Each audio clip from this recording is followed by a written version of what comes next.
이스라엘의 12지파의 기원은 야곱의 12아들입니다. 이스라엘 12지파 가운데 레위지파는 훗날 레위지파 출신인 모세 시대에 와서 제사장 지파로 구별되었습니다. 모세의 형 아론이 하나님에 의해 이스라엘 백성의 첫 제사장으로 세우심을 받은 것입니다. 제사장들은 성전에서 하나님께 제사 드리는 일에 전념하도록 구별된 사람들이기 때문에 다른 모든 지파의 백성이 바치는 11조로 먹고 살게 되어 있었습니다. 그런데 레위 지파를 비롯한 12지파가 생기기 훨씬 전인 아브라함 시대에 이미 대제사장으로 세워진 사람이 있었습니다. 살렘 왕 멜기세덱입니다. 그는 무슨 다른 종교의 제사장이 아니라 하나님께서 세우신 제사장입니다. 그래서 하나님께서 믿음의 조상으로 세우신 아브라함이 그에게 자기 소유의 11조를 바친 것입니다. 히브리서 기자는 멜기세덱과 아브라함 사이에 있었던 이 일이 훗날 레위 지파의 제사장들이 다른 모든 지파의 백성이 바치는 11조로 먹고 사는 근거이며 먼 기원이라고 봅니다. 아론 이후의 모든 제사장은 레위 지파 사람들만 하게 되었습니다. 그래서 그들을 아론의 반차를 따른 제사장들이라 하는 것입니다. 즉 아론의 계보를 따른 제사장들이라는 말입니다. 그런데 하나님께서 아론의 반차를 따르지 않고 멜기세덱의 반차를 따르는 다른 한 제사장을 세우셨습니다. 그는 레위 지파 출신이 아니고 제사장은 한 사람도 나온 적이 없는 지파의 사람입니다. 그가 바로 멜기세덱과 같은 별다른 한 제사장으로서 유다 지파의 자손으로 태어나신 예수 그리스도이십니다. 하나님께서 아론의 반차를 따르지 않고 멜기세덱의 반차를 따르는 다른 한 제사장을 세우신 이유는 계명이 힘없고 무익해졌기 때문입니다. 보다 정확히 말하자면 하나님의 계명 자체가 힘없고 무익하게 된 것은 아닙니다. 하나님의 율법은 완벽합니다. 그런데 사람의 죄를 밝히기에 완벽한 것입니다. 다만 죄를 깨끗하게 할 수 없는 것입니다. 즉 율법이 사람을 변화시키지 않는다는 것입니다. 여전히 죄 가운데 있는 사람이 율법을 따라 온전해질 수 없습니다. 율법을 온전히 지킬 수 없기 때문입니다. 율법은 사람의 죄를 깨닫게 해 줄 뿐입니다. 율법에 따른 죄 용서를 받기 위한 제도가 있습니다. 제사장과 그가 드리는 속죄의 제사입니다. 사람들은 계속해서 죄를 짓고 반복적으로 속죄의 제사를 드리며 죄의 용서를 빌지만 사람 자체가 온전해지지 않습니다. 이것을 이렇게 사람을 하나님 앞에서 온전하게 하는 데 있어서 계명은 연약하고 무익하다는 것입니다. 그래서 하나님께서는 이 계명을 지키는 행위로 하나님의 백성이 되는 언약을 폐하시고 새 언약을 세우셨습니다. 모든 사람의 모든 죄를 단 한 번의 제사로 다 용서하시는 은혜를 베푸시고 그 은혜를 믿고 받아들이는 사람들을 당신의 새 백성으로 삼으시며 그들의 하나님이 되시는 것입니다. 하나님께서는 새 언약을 위해서 즉 모든 사람의 모든 죄를 단 한 번의 제사로 다 용서하기 위해서 대제사장을 세우시고 그 대제사장이 자기 자신의 몸을 영원한 화목의 제물로 바치게 하셨습니다. 바로 당신의 아들 예수 그리스도를 그 대제사장으로 세우신 것입니다. 예수 그리스도는 이 아버지 하나님의 뜻에 순종하여 이 세상에 사람의 몸으로 내려오셨고 십자가에서 자신의 몸을 대속의 제물로 바치셨습니다.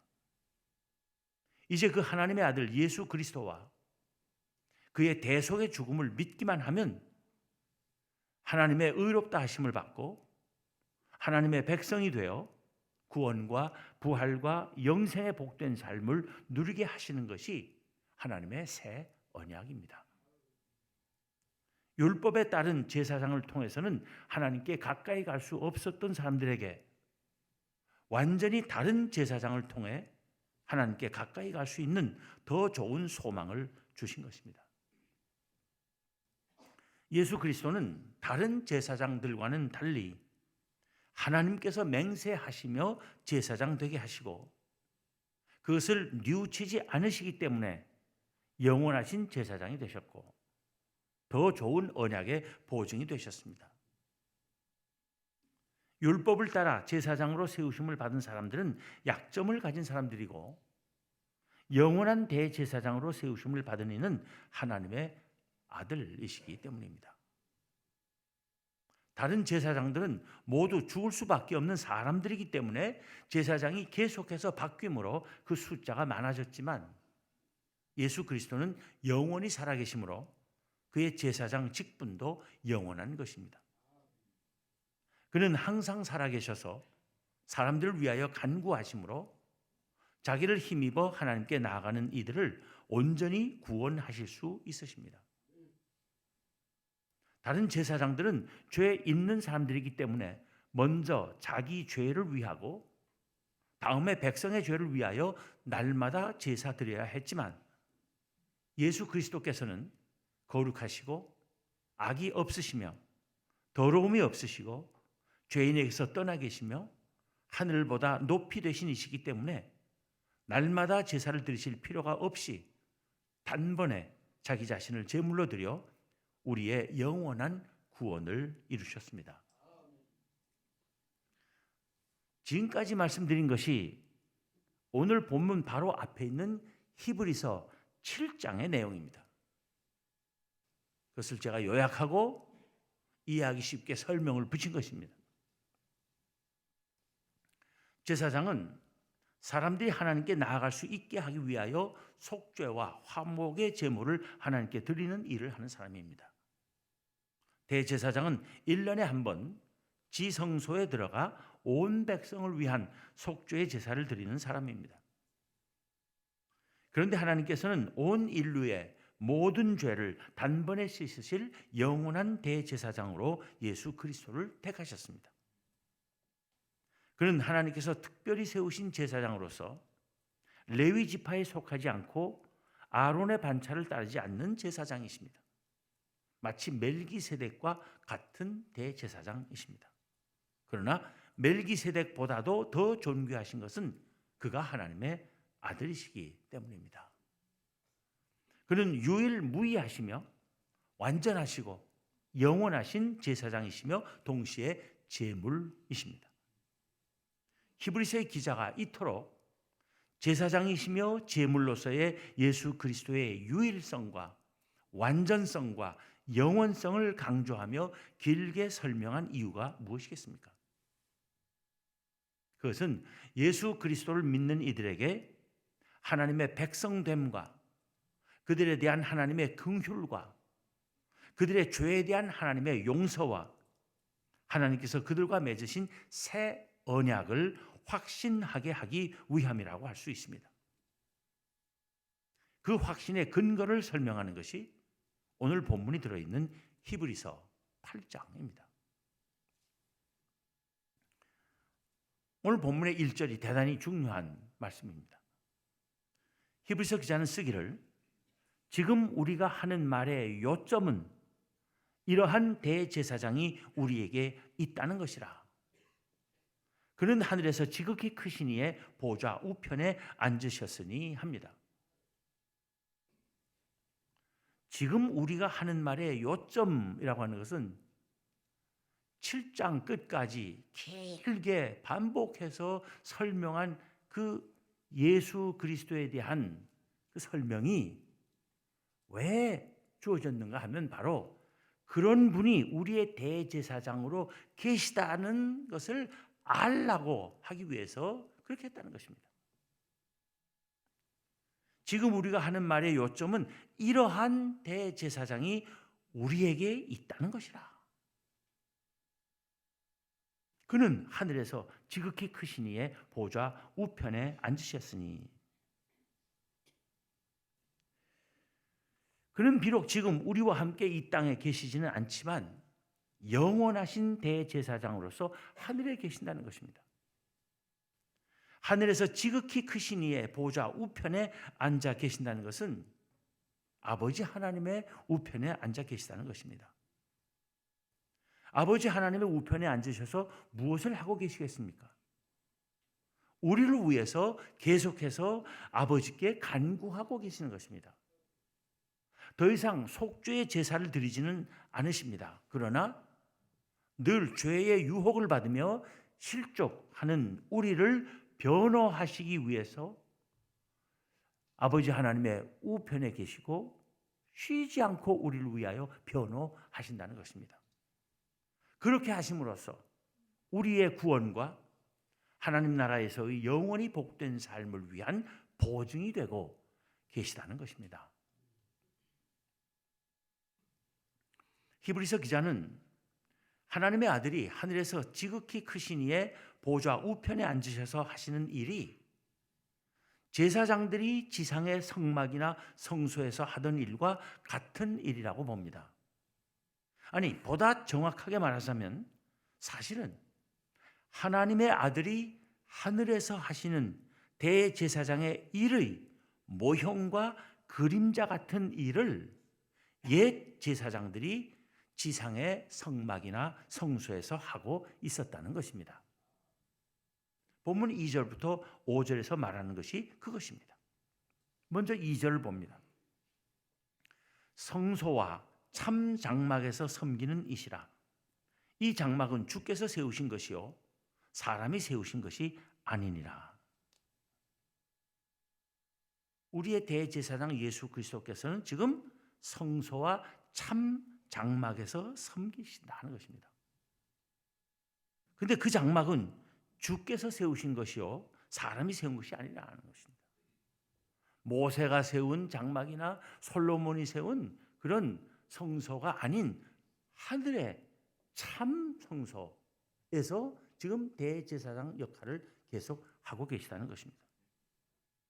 옛날 모세가 지은 성막이나 솔로몬이 세운 성전은 이 하늘의 성소와 참 장막의 본을 따서 만든 모형과 그림자에 불과하다는 것입니다. 사실 하나님의 보좌 우편이야말로 참 성소와 장막이 아닐 수 없는 것입니다. 이 땅의 성막이나 성소는 다 없어질 것들이었습니다. 마찬가지로 거기서 행하던 옛날 제사장들의 제사 또한 없어질 것이었습니다. 본체이신 하나님의 아들이 세상에 오시고 한 번의 영원한 속죄의 제사를 드리심으로써 그 후로 그 속죄 제사의 모형이고 그림자이던 제사들은 폐하여진 것입니다. 본체가 오기 전에는 모형과 그림자가 필요했지만 본체가 이미 온 이후에는 그 모형과 그림자는 더 이상 필요가 없다는 것입니다. 예수님께서 십자가에서 숨을 거두시자 예루살렘 성전의 성소와 지성소 사이의 휘장이 위로부터 아래까지 찢어진 것은 바로 더 이상 그런 제사는 필요 없어졌음을 만천하에 공포한 상징적 사건인 것입니다. 모형과 그림자는 사라졌지만 그 본체는 여전히 존재하는 것입니다. 아들 하나님께서 아버지 하나님 우편에 계시며 계속해서 일하고 계신 것입니다. 3절을 봅니다. 대제사장마다 예물과 제사 드림을 위하여 세운 자니 그러므로 그도 무엇인가 드릴 것이 있어야 할지니라. 예수 그리스도께서도 대제사장으로 당연히 드려야 할 예물과 제사가 있으셨습니다. 바로 그 자신의 몸으로 예물과 제사를 드리신 것입니다. 4절을 봅니다. 예수께서 만일 땅에 계셨더라면 제사장이 되지 아니하셨을 것이니 이는 율법을 따라 예물을 드리는 제사장이 있습니다. 예수님께서는 이 땅에 계실 때 제사장이 되지 않으셨습니다. 그는 유다 지파 사람으로서 오셨기에 레위 지파 자손들만이 되는 제사장이 되지 않으신 것입니다.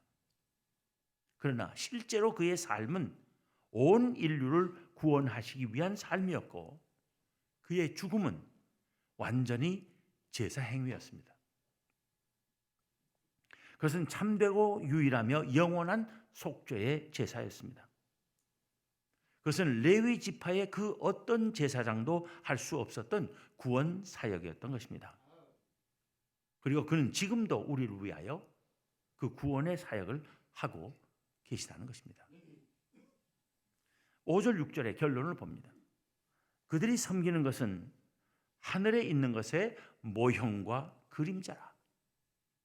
모세가 장막을 지으려 할 때에 지시하심을 얻음과 같으니 이르시되 삼가 모든 것을 산에서 내게 보이던 본을 따라 지으라 하셨느니라. 아마 하나님께서는 신의 산으로 부르신 모세에게 그 하늘나라의 광경을 보여주신 것 같아요. 그리고는 그것을 따라서 그 본을 따라서 성막을 지으라고 지시하신 것입니다. 그 다음 보면 그러나 이제 그는 더 아름다운 직분을 얻으셨으니 그는 더 좋은 약속으로 세우신 더 좋은 언약의 중보자시라. 옛 제사장들이 옛 성소에서 행하던 직분도 모형과 그림자에 불과하지만 거룩하고 존귀한 것이었는데 그 본체인 예수 그리스도의 대제사장으로서의 직분은 더더욱 아름다운 것이라는 말입니다. 하나님께서 모세를 통해 이스라엘 백성에게 하신 약속도 좋은 것이지만 예수 그리스도를 통해서 우리에게 주신 약속은 더 좋은 것입니다. 율법을 완전하게 지키는 행위로 의롭다함을 얻는 것과 오직 믿음으로 의롭다 하심을 얻는 것 중에 어느 것이 더 좋은지는 두말할 필요가 없지 않습니까? 예수 그리스도 안에서 영원한 하늘나라에서의 하나님의 백성 되는 것은 모세의 율법을 따르며 가나안 땅에서의 복된 민족 되는 것보다 무한히 더 좋은 언약인 것입니다. 우리가 더 좋은 약속으로 세우신 더 좋은 언약의 백성이 되도록 예수 그리스도께서 우리의 중보자가 되셨고 그 중보자의 사역을 아직도 아버지 하나님의 보좌 우편에서 계속해서 수행하고 계신다는 것입니다. 할렐루야.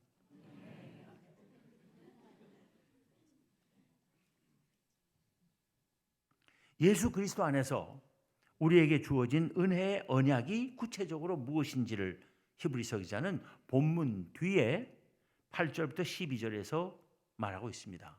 그 내용은 예레미야 31장 31절부터 34절의 말씀을 인용한 것입니다. 10절에서는 또 주께서 이르시되 그날 후에 내가 이스라엘 집과 맺을 언약은 이것이니 내 법을 그들의 생각에 두고 그들의 마음에 이것을 기록하리라. 나는 그들에게 하나님이 되고 그들은 내게 백성이 되리라 합니다. 그날 후에라는 것은 예수 그리스도 이후에는 이란 말이에요.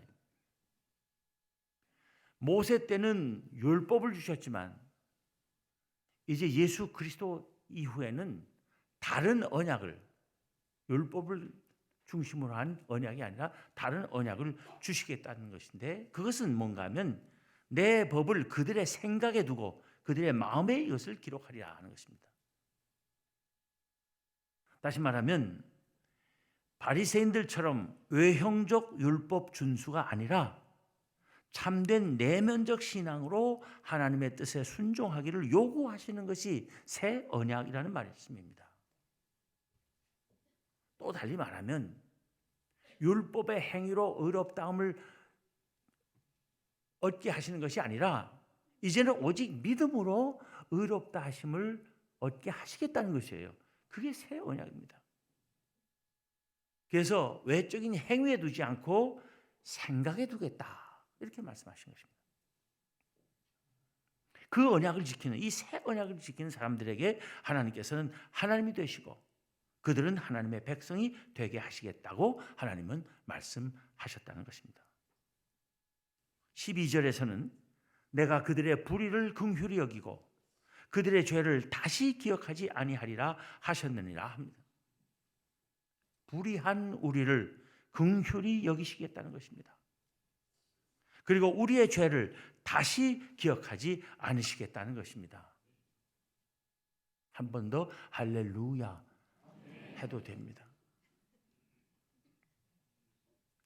우리는 세세 무궁토록 이 놀라운 은혜로 인하여 모든 감사와 찬송과 영광을 하나님께 드려야 할 것입니다.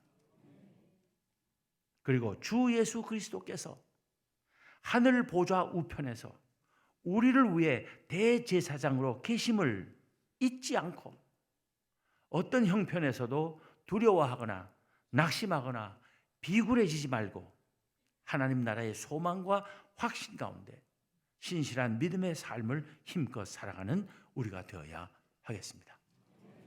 기도하겠습니다.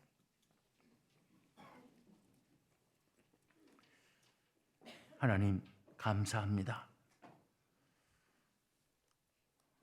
예수 그리스도를 알지도 못하고 그래서 하나님을 바로 섬길 줄도 모른 채 죄 가운데 빠져 살다가 망할 수밖에 없었을 저희를 하나님께서 사랑하시고 택하여 주시고 예수 그리스도를 알게 하시고 믿게 하시고 그 믿음 때문에 저희를 의롭다 하시며 하나님 나라의 백성 삼으시고 영원히 복된 하늘나라의 삶을 약속하여 주신 그 놀라운 은혜로 인하여 감사와 찬송과 영광과 존귀를 홀로 하나님께 드립니다. 하나님,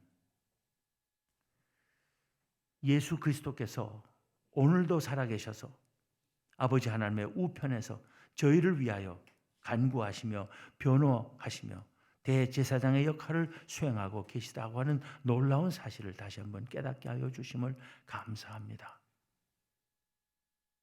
그 예수 그리스도를 믿고 하나님께서 주신 믿음 끝까지 지키며 이 세상이 아무리 험악하고 악해도 늘 기쁨과 감사 가운데 승리하며 살아가는 저희 모두가 되게 하여 주시옵소서.